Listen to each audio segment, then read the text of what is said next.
Hello, my lovelies. I hope you're all well. Today we're going to be looking at some more Jordan Peterson, and this is one of the best motivational speeches ever, so we shall see. Grab yourself something to drink and let's watch this.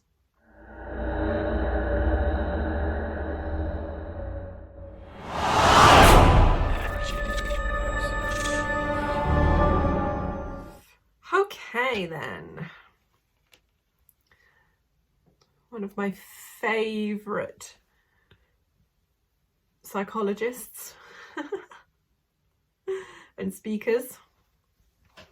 Let's see what Jordan Peterson has to say. Peterson!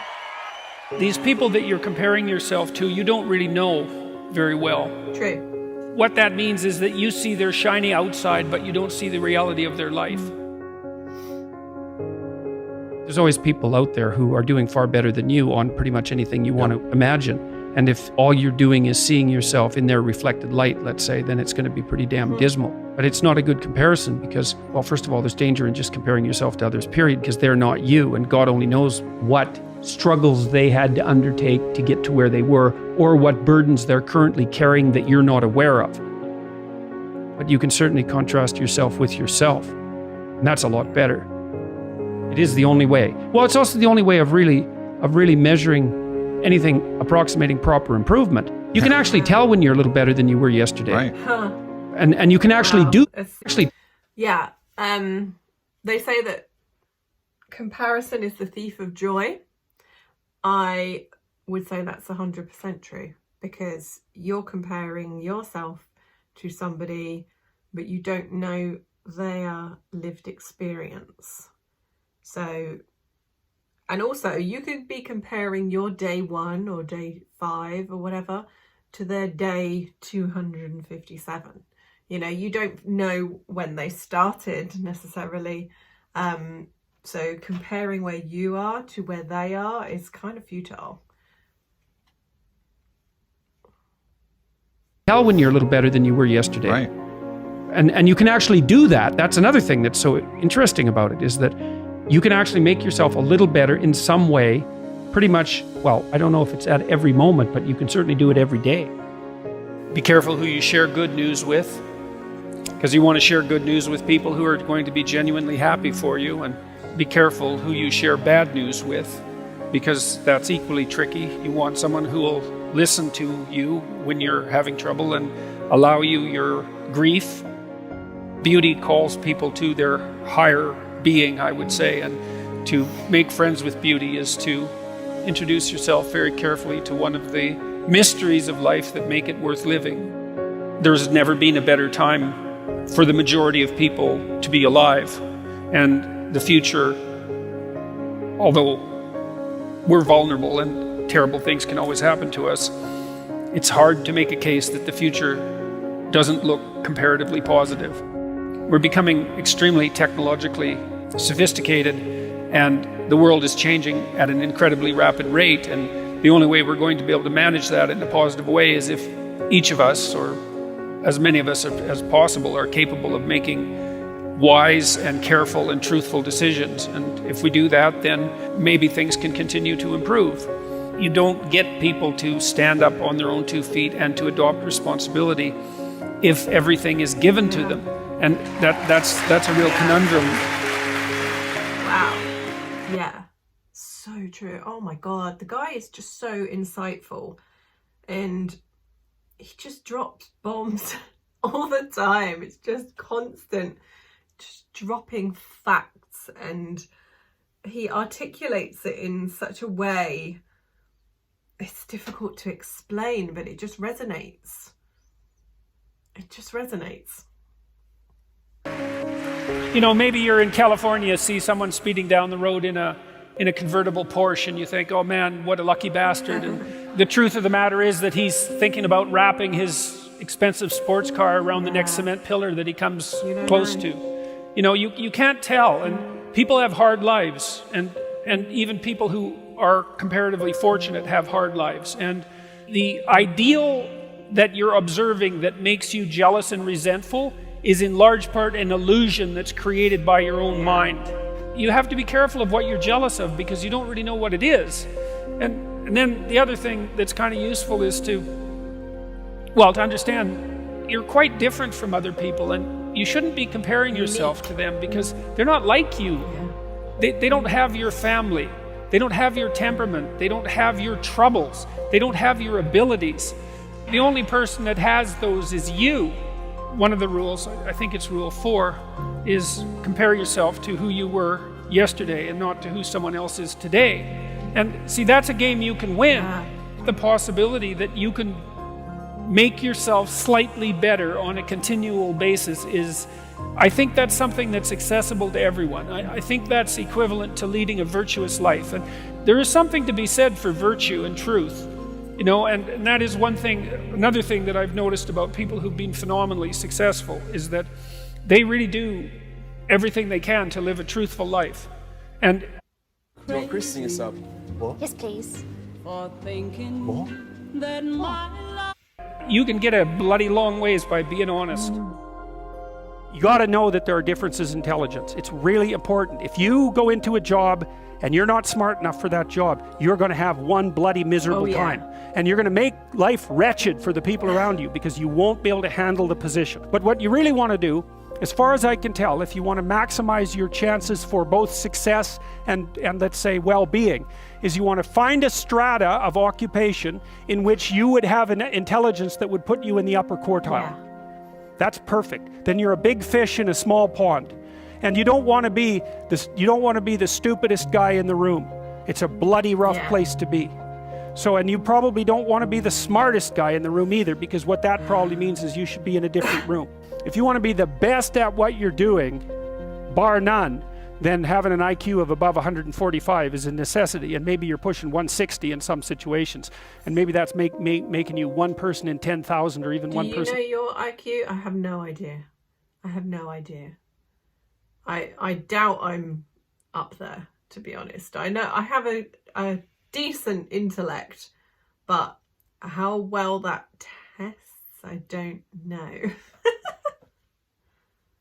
And 100,000. And then also, to really be good at it, you probably have to be reasonably stress tolerant and also somewhat conscientious. Why is it that smart people are at the top of dominance hierarchies? And the answer to that, in part, is because they get there first. Right? I mean, everything's a race, roughly speaking, and the faster you are, the more likely you are to be at the forefront of the pack, and intelligence in large part is speed. That's not all of it is. So if you're moving towards something difficult rapidly, the faster people are going to get there first. You're going to have to put some effort into your life, and you need to be motivated to do that. And so what are the potential sources of motivation? Well, you could think about them in the big five manner. You know, if you're extroverted, you want friends. If you're agreeable, you want an intimate relationship. If you're disagreeable, you want to win competitions. If you're open, you want to engage in creative activity. If you're high in neuroticism, you want security. Okay, so those are all sources of potential motivation that you could draw on, that you could tailor to your own, your own personality. But then there are dimensions that you want to consider your life across. And so we ask people about, well, if you could have your life the way you wanted it in 3 to 5 years, if you were taking care of yourself properly, what would you want from your friendships? What would you want from your intimate relationship? How would you like to structure your family? What do you want for your career? Well, how are you going to use your time outside of your job? And how are you going to regulate your mental and physical health, and maybe also your drug and alcohol use, because that's a good place to auger down. It's just, sorry to keep pausing, but it's really making me think. Like, I'm trying to actually write down things that I want and formulate a plan to help me achieve these things. And I think once you've got it written down, or you've created a vision board or something like that, something tangible that you can see, and then you put plans in place that's going to help you achieve these things that you've either written down or you can visualize. I think it helps you a lot in terms of not just manifestation, but actually putting things in place that are going to actually help you to succeed. That is what I'm working on at the moment for myself. Are you working on stuff for yourself as well? I'm a big believer in constant self-development. I am reading Jordan's book 12 Rules for Life at the moment, so hopefully that will help me out. And that tangles in your incentive reward system. You know, we talked about the dopaminergic incentive reward system, and that's the thing that keeps you moving forward. And the way it works is that it works better if it produces positive emotion when it can see you moving towards a valued goal. Okay, well, what's the implication of that? Better have a valued goal, because otherwise you can't get any positive motivation. Absolutely. Most creative people fail at producing their creative product and monetizing it. Yeah. Right? So your default position, if you're a creative person, is you're going to fail. And that's because it's hard to come up with something new, and it's hard to present it to the market at the right time, and it's hard to market it. Like, those things are really, really difficult. And so what successful entrepreneurs do is they just keep doing it over and over and over and over and over and over and over. And eventually, if they're fortunate, one of their ideas happens to hit the right place at the right time. Even if your idea is good, that doesn't mean it will be successful.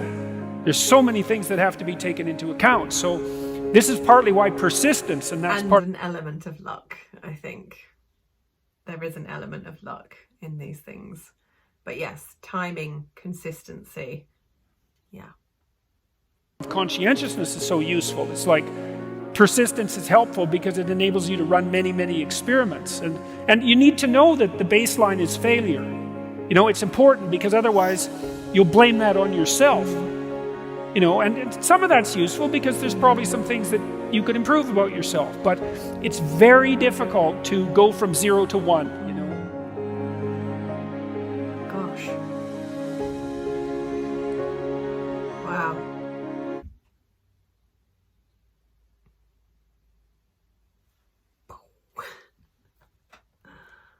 Wow. I mean, this man. I do not understand how anybody can hate Jordan Peterson.